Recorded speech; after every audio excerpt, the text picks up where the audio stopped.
السلام علیکم ورحمۃ اللہ وبرکاتہ۔ عبدالکریم آزاد مخاطب ہوں۔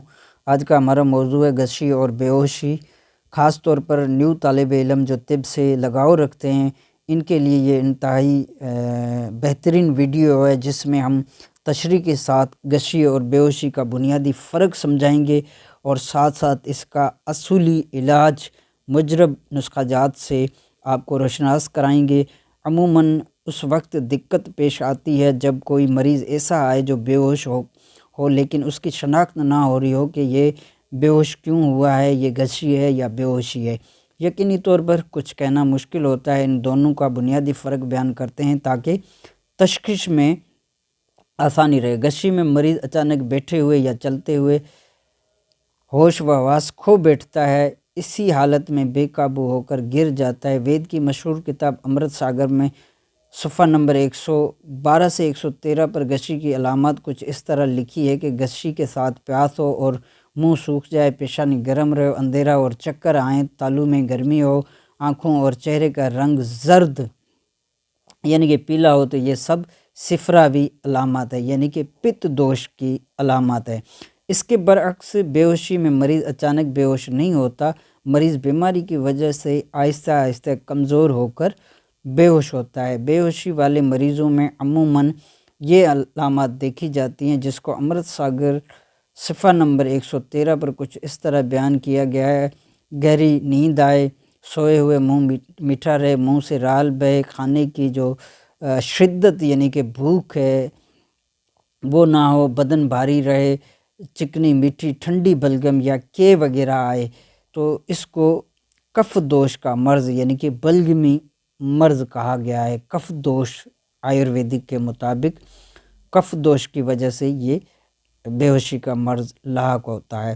غشی کا دورہ ختم ہونے کے بعد مریض اپنے اندر کمزوری یا ناچاکی محسوس نہیں کرتا، جبکہ بے ہوشی والا مریض پہلے سے زیادہ کمزور ضعیف ہو جاتا ہے، کیونکہ غشی غدی عضلاتی تحریک سے ہوا کرتی ہے جس میں حرارت کی کثرت ہوتی ہے اور دورہ ختم ہونے کے بعد بھی حرارت میں کمی نہیں ہوتی جو کمزوری کا سبب بنتی ہے۔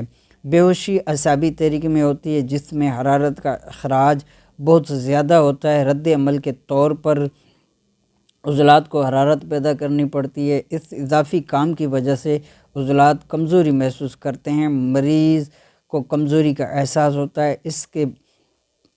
اس بات کے قدیم حکماء بھی قائل تھے۔ حکیم داؤد انطاکی فرماتے ہیں، جب غشی آ جائے تو ہوش میں لانے کے لیے سرد پانی کے چھینٹے ماریں، خوشبو جات سے کام لیں۔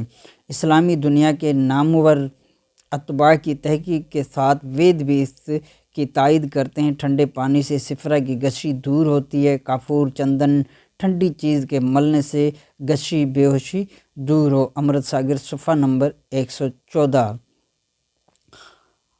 اس کے بعد حضرت صابر ملتانی رحمہ اللہ فرماتے ہیں، غشی اور بے ہوشی دو ایسی علامات ہیں جن کا تعلق تو قوا اور حواس کے ساتھ ہے مگر امراض کی صورت میں تمام جسم کے ساتھ ہے، یعنی جسم میں کسی مرض یا علامات میں شدت پیدا ہو جائے تو غشی اور بے ہوشی تک نوبت پہنچ جاتی ہے۔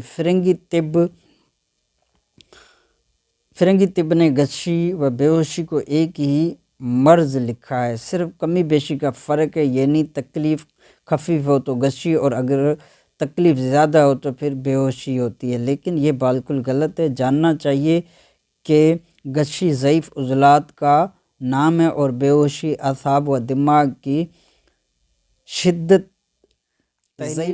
رفتہ واقع ہو یا وقتی طور پر کسی شدید تکلیف یا حادثہ میں واقع ہو جائے، مثلاً کثرت بھوک کی شدت، ناقابل برداشت درد، بڑھا ہوا بخار، زہر کے اثرات، کیفیات کی تیزی، نفسیات کی شدت جیسے غم و غصہ اور خوف و خوشی کے ناقابل برداشت حالات جن کے بعض دفعہ موت بھی واقع ہو جاتی ہے۔ جو اہم نکتہ ہے اس کو سمجھنا انتہائی ضروری ہے۔ اعصابی تحریک میں مریض کامل بے ہوش نہیں ہوتا، جبکہ اعصابی تسکین کے مریض دورہ کے وقت غشی کھا کر بے قابو ہو کر گر جاتا ہے۔ اس میں پیشاب کی رنگت انتہائی زردی مائل ہوتی ہے اور مقدار میں کم ہوتا ہے۔ معالج مریض سے پتہ ضرور کرے کہ دورہ کے وقت مریض کو پتہ چلتا ہے کہ نہیں۔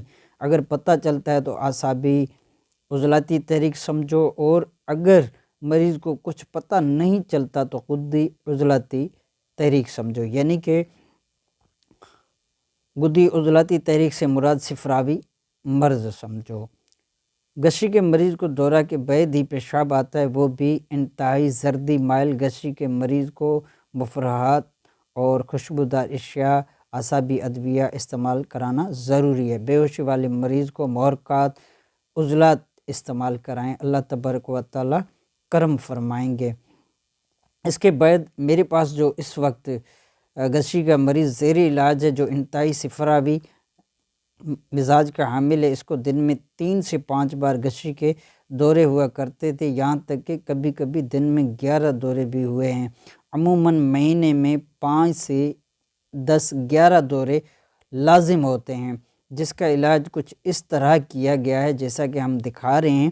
یہ جو صفوف ہم دکھا رہے ہیں، یہ صفوف ہے الائچی اور مصری کا۔ اس سے پہلے بھی ہم اس کو بیان کر چکے ہیں، یعنی کہ الائچی دانہ 1 حصہ، مصری 2 حصہ۔ فرض کیجئے اگر 50 گرام دانہ الائچی ہے تو 100 گرام اس میں مصری شامل کی جائے گی، تو اس طرح دونوں کا انتہائی باریک صفوف بنا لیجئے۔ یہ صفوف جو ہوگا، یہ جو غشی کے مریض ہیں جن کا مزاج صفراوی ہو، پیشاب کی رنگت جو ہے وہ انتہائی زردی مائل ہو، تو یہ ان کے لیے، غشی کے مریضوں کے لیے انتہائی مفید ثابت ہوگا۔ چائے والا چمچ 1/4 حصہ صبح، دوپہر، شام پانی سے استعمال کرائیں، اور اگر مقدار خوراک کو اوزان کے حساب سے سمجھ سکتے ہیں تو 1 سے 2 گرام دن میں 3 مرتبہ، صبح، دوپہر، شام، کھانے سے پہلے یا کھانے کے بعد بھی استعمال کر سکتے ہیں، کوئی حرج نہیں۔ یہ ہو گیا غشی کا علاج۔ اسی طرح بے ہوشی کا جو علاج ہوگا، کیونکہ بے ہوشی اعصابی تحریک کا مرض ہے، لہٰذا اس کے لیے کرنا کچھ اس طرح ہوگا کہ سیلون کی دار چینی لینی ہوگی، انتہائی جو بہترین کوالٹی میں ہوتی ہے، اس میں تیزی بھی ہوتی ہے۔ 1 حصہ دار چینی سیلون والی لیں اور 2 حصہ مصری، یعنی کہ فرض کیجئے 50 گرام دار چینی ہے تو 100 گرام مصری لینی ہوگی۔ دونوں کا انتہائی باریک صفوف بنا لیجئے۔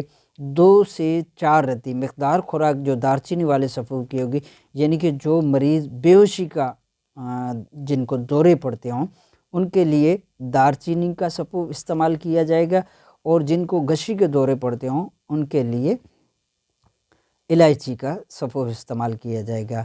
تو دار چینی کا صفوف بنا کر اس کے بعد جو اس کی مقدار خوراک ہوگی، 2 سے 4 رتی تک اس کی مقدار خوراک ہوگی، دن میں 3 مرتبہ پانی کے ساتھ استعمال کرائیں۔